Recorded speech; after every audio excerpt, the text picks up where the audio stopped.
Kukuruz i suncokret podbacili. Prinosi zlatnog zrna gde ga ima su u proseku 1 do 2 tone po hektaru, a suncokreta između 2 i 3 tone. Na Danima Vojvodine u Temišvaru predstavljena turistička ponuda Kikinde. Uskoro novi krug programa Moja prva plata. U dvorištu Kurije predstavljena romska kultura i tradicija. Šetnja Korzoom i disko Delfin sutra u našem gradu. Za vikend počinje fudbalsko prvenstvo. U Kikindi u subotu sunčano i toplo do 32 stepena.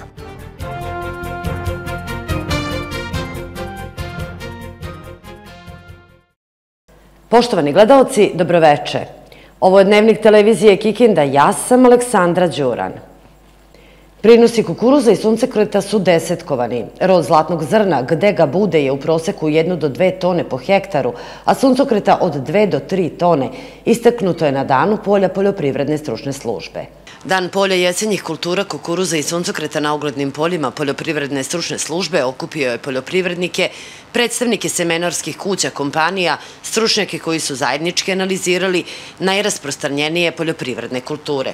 Hibridi su zasnovani na tipičnoj severnobanatskoj zemlji i livatskoj crnici, a ono što je obeležilo ovu godinu je izrazita suša, rekao je Zoran Simić, rukovodilac oglednog polja Poljoprivredne stručne službe. Ja sam 30 godina aktivan, kažem, profesionalno u poljoprivredi. Jedna od najtežih godina je ova.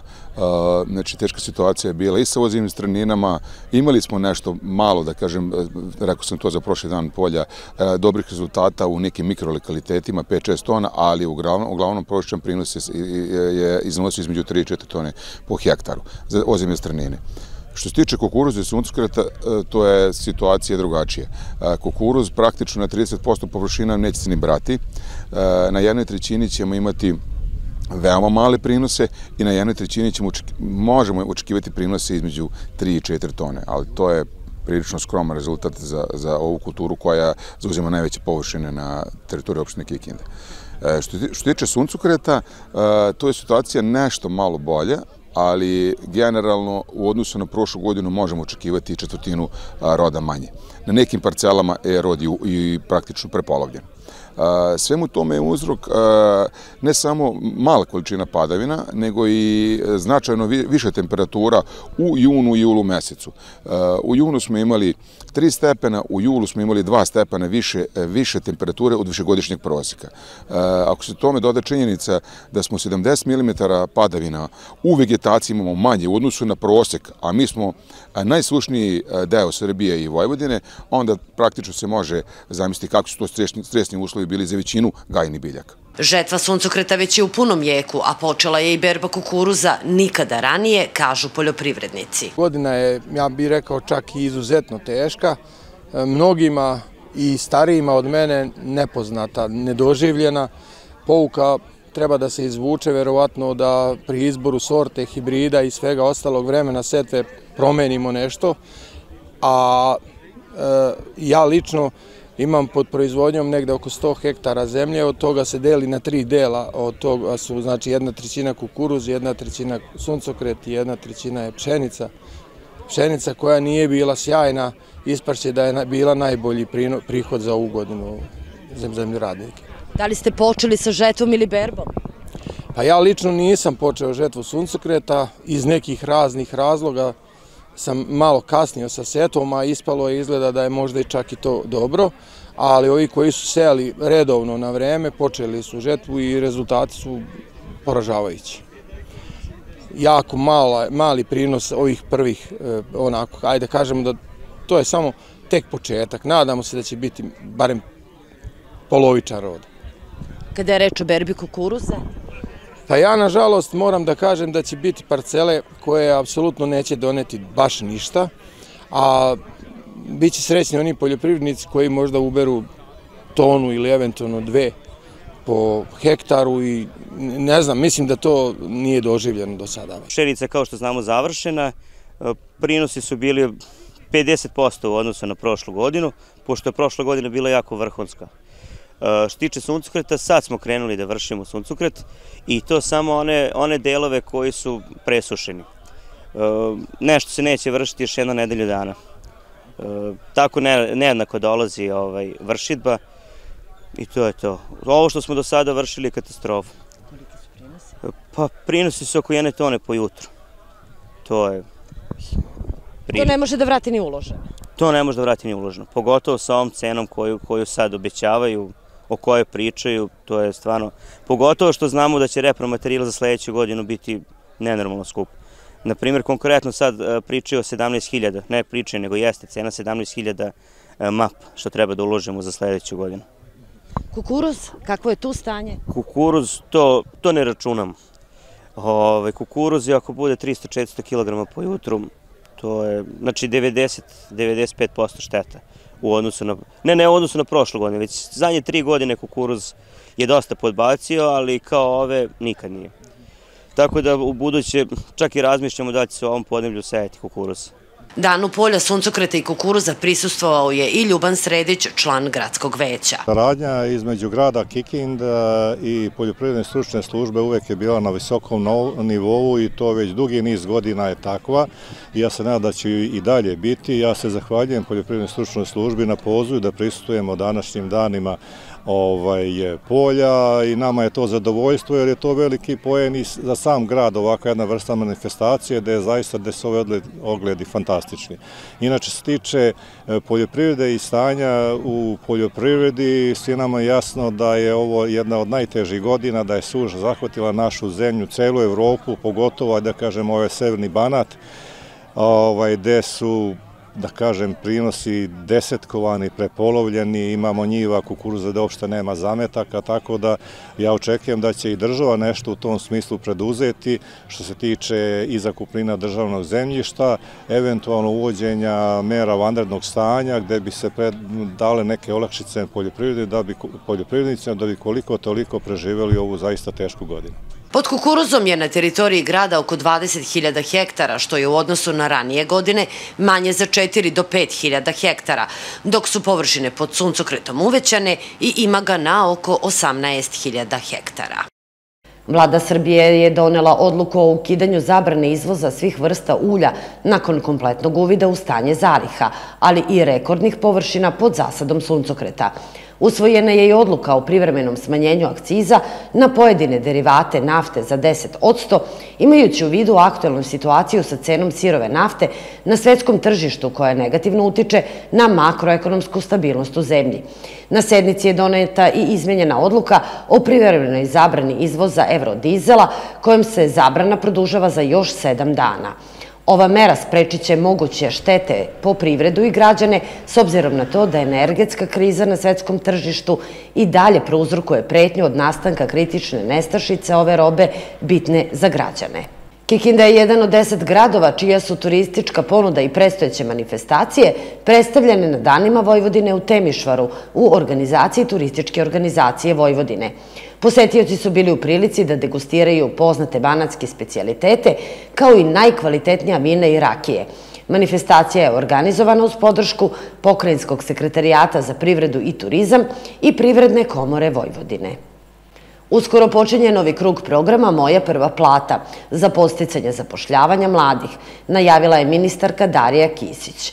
Ministarstvo za rad, zapošljavanje, boračka i socijalna pitanja prethodnih godina sprovelo je niz aktivnosti kako bi se poboljšao položaj mladih na tržištu rada, a u toku su završne pripreme za sprovođenje trećeg kruga programa Moja prva plata koji je dao izuzetne rezultate u zapošljavanju mladih. Putem manifestacije koju je organizovalo Udruženje građana Romski oblak mašte, sugrađanima je u dvorištu Kurije predstavljena romska kultura i tradicija. U organizaciji Udruženja građana Romski oblak mašte u dvorištu Kurije održan je kolažni program Romske nacionalne manjine koje su se Kikinđanima predstavili na svojstven način, kroz pesmu i igru. Ovo je veče u kojem slavimo kulturu Roma i tradiciju i naš jezik. Veliku zahvalnost dugujemo turističkoj organizaciji grada Kikinde koja nam je omogućila da budemo deo kulturnog kikinskog leta. Ovo je pravi put koji proces u kome se Romi na pravi način integrišu u društvo. To i jeste cilj svih nas koji se borimo za prava Roma. Naš sagovornik dodaje da ima izvesnih pomaka kada je reč o unapređenju položaja Roma u društvu, a da je za to velikim delom zaslužna lokalna samouprava. Uspostavljena je saradnja sa Centrom za socijalni rad, sa Kancelarijom za suzbijanje siromaštva, gde smo koristili programe za smanjenje računa električne energije, kao i pružanja finansijske jednokratne pomoći. Onda pomoć u segmentu obrazovanja, gde je po meni najbitnija pomoć, jer grad Kikinda stipendira romskog studenta. Dokaz tome jeste i ugovor odnosno memorandum koji je grad Kikinda potpisala pre par dana, gde će se visoko obrazovani Rom zaposliti u javnoj upravi. Naravno, ništa manje bitno nije ni segment stanovanja, gde se Romi pomažu u sanaciji građevinskih objekata, zatim dogradnji i podeli građevinskih materijala. Naglasio bih i to da su 3 romske porodice u prethodnom periodu smeštene iz materijalnih, tako i zdravstvenih razloga, smeštene u objekte, odnosno stanove koji su u vlasništvu grada Kikinde. To su samo neke od stvari koje smo u prethodnom periodu uradili, ali isto tako imamo velike planove i programe kako i govorimo, Rome integrisali u društvu u koje žive i kako bi Romi bili ravnopravni građani ovog divnog grada. Jelena Jovanović, pokrajinska poslanica, istakla je na važnost održavanja manifestacija koje promovišu tradiciju, kulture i običaje romske nacionalne manjine, s obzirom na to da Kikinda važi za multikulturnu sredinu. Ovo je grad gde najviše ima romske dece koje uče romski jezik kao izborni predmet s elementima nacionalne kulture Roma, a nama kao romskoj nacionalnoj zajednici je to i tekako važno kako ne bi izgubili svoj sopstveni identitet. Poslednjih par godina se čini ogroman napor kako bi se uopšte romska populacija integrisala u društvo. Pre nekih 2-3 dana grad Kikinda je bili su Palati Srbije gde je potpisan sporazum o saradnji sa za zapošljavanje visoko obrazovanih Roma, što takođe pokazuje jedan napredak. Mi nismo imali, Kikinda ima veliki broj romske populacije, nekih 3000 je procena, uskoro nam sledi popis i ja koristim upravo ovu priliku da pozovem pripadnike romske nacionalne zajednice da se izjasne, jer je to i tekako važno i da ne kriju svoj sopstveni identitet. Udruženje građana Romski oblak mašte broji 50 aktivnih članova, a kroz saradnju sa predstavnicima udruženja Kirota i drugim organizacijama radi se na dodatnom omasovljavanju mlađih članova. Na području Kikinde danas živi preko 3000 Roma.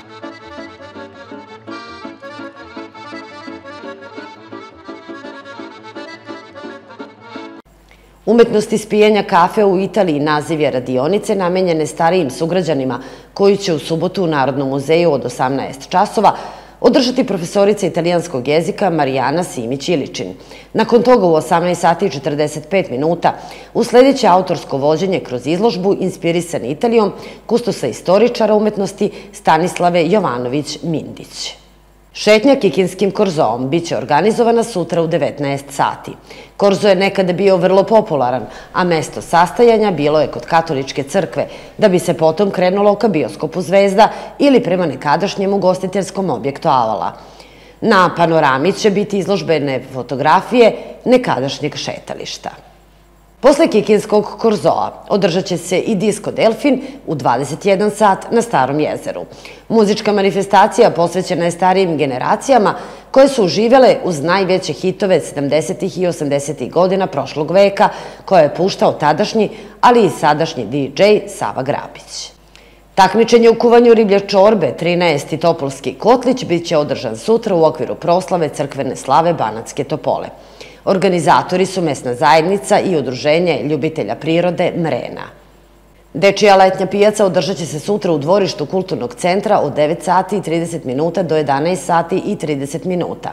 Na dečijoj letnjoj pijaci, koja se u našem gradu organizuje punih 14 godina, najmlađi sugrađani mogu da zarade džeparac tako što prodaju, menjaju ili kupuju stare igračke, udžbenike, sličice i druge predmete.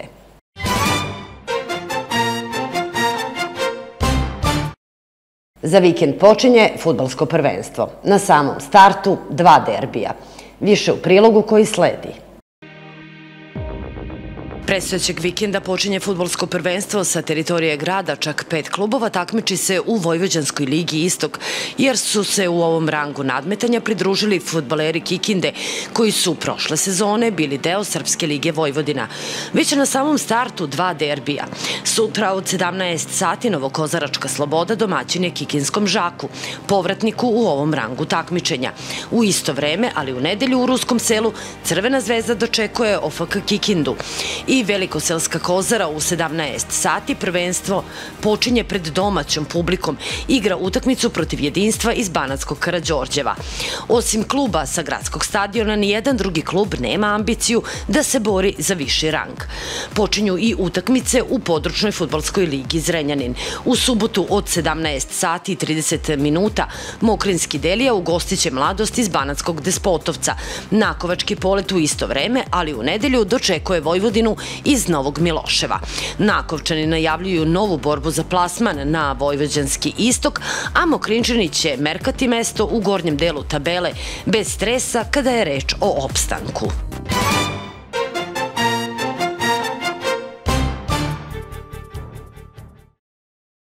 U Kikindi sutra sunčano i toplo, kažu meteorolozi.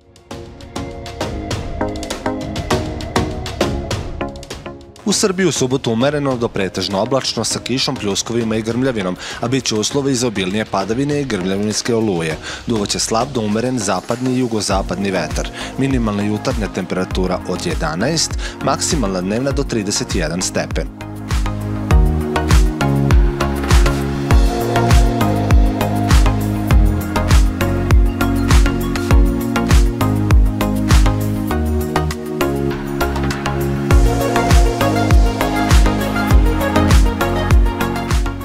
U Vojvodini u subotu umereno do pretežno i veći deo dana suvo, uveče i tokom noći oblačno sa kišom, pljuskovima i grmljavinom. Duvaće slab do umeren zapadni i jugozapadni vetar.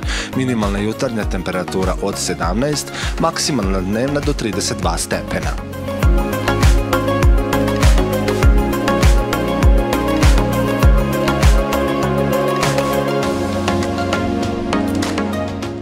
U Kikindi u subotu prepodne sunčano, popodne pretežno sunčano. Duvaće slab vetar, minimalna temperatura 17, maksimalna dnevna 32 stepena.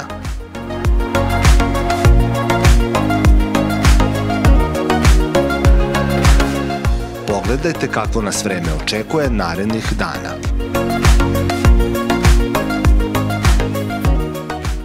Poštovani gledaoci, pratili ste Dnevnik. Hvala vam na poverenju i pažnji.